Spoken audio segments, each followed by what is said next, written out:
welcome back to the channel if you're already part of the Orator tribe. If you're new here, welcome to the channel. I'm Liv and this is Orator Academy, where I help you improve your vocabulary one word at a time. And today's word is Quixotic. Quixotic is an adjective meaning extremely idealistic, unrealistic and impractical. Quixotic is a wonderful word.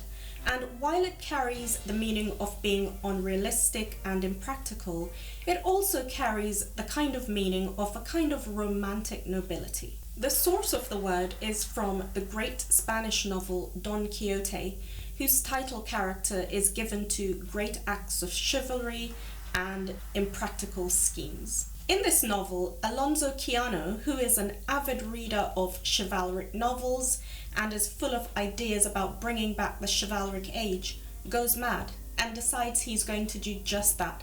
He's going to bring back the age of chivalry. With that aim in mind, he puts on an old suit of armor and renames himself Don Quixote. As he travels around in search of adventure, he arrives at an inn, which he takes to be a castle. The prostitutes he finds there he calls ladies, and he demands that the innkeeper, whom he takes to be the lord of the castle, dub him a knight. The innkeeper agrees, and Don Quixote starts the night holding a vigil by the horse's trough, which he takes to be the chapel. What? No one's holding vigil in no inn-houses? I'm right here! Vigil, not virgin. Oh, right! Because this vigil is not for ransoming, unless you're one of those ladies, of course. Virgil. He then becomes involved in a fight with muleteers who try to remove his armor from the horse's trough so they can water their mules. The innkeeper gives up. In a pretend ceremony, he dubs Don Quixote a knight just to get rid of him so he can send him on his way. Further along his journey, Quixote meets a servant who is being beaten by his master. The servant is called Andres and he is tied to a tree while he's being beaten. Quixote orders the master to untie Andres and to treat him fairly and makes him swear to this. But as soon as Quixote leaves, the beating is resumed and redoubled. Alonso went mad from reading about the ugliness of the contemporary world that he inhabited, and he wanted to bring back the lost age of chivalry when he felt the world was so much better. He believed himself to be a knight of Arthurian legend, and he acted accordingly, even though everyone else considered him an old fool. He does this out of the need for adventure and glory, but more so because he wants to bring back the light of a bygone era where people believed in impossible dreams and believed in goodness for goodness sake.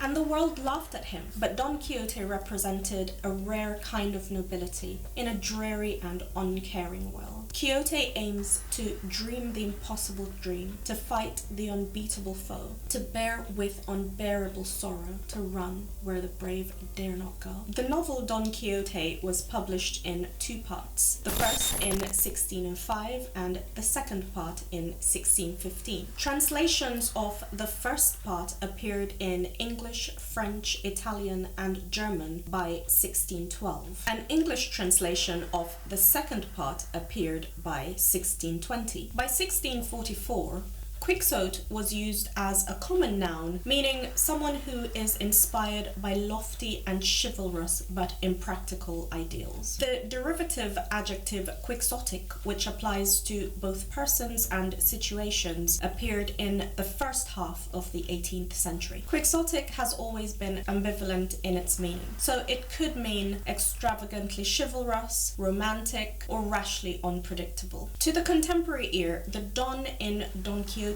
could come across as the man's first name, but that's not the case here. In Spanish, Don is a title of respect and means gentleman. It comes from the Latin dominus, which means lord or master. It's also familiar as the title for the head of a crime family, such as Don Corleone. So how would you use the word Quixotic in a sentence? Well, here are two examples. In the middle of a recession and high unemployment, it would be quixotic to imagine you could quit your job and find another one easily. Another example is, I have embarked on a large and probably quixotic project. The word quixotic often carries a slightly negative connotation, but it doesn't have to be seen that way. In a globalized, more competitive world, being quixotic in the pursuit of your entrepreneurial goals is a good thing. It might even be necessary if you're to succeed. So, would you describe yourself as quixotic or anyone you know? Tell me in the comments. There are certainly things in my life that I'm quixotic about. If you are too, then I guess we're on the same team. Let me know what you think about the video in the comments. Don't forget to like, share, and if you haven't yet, please subscribe to the channel. Thanks for watching.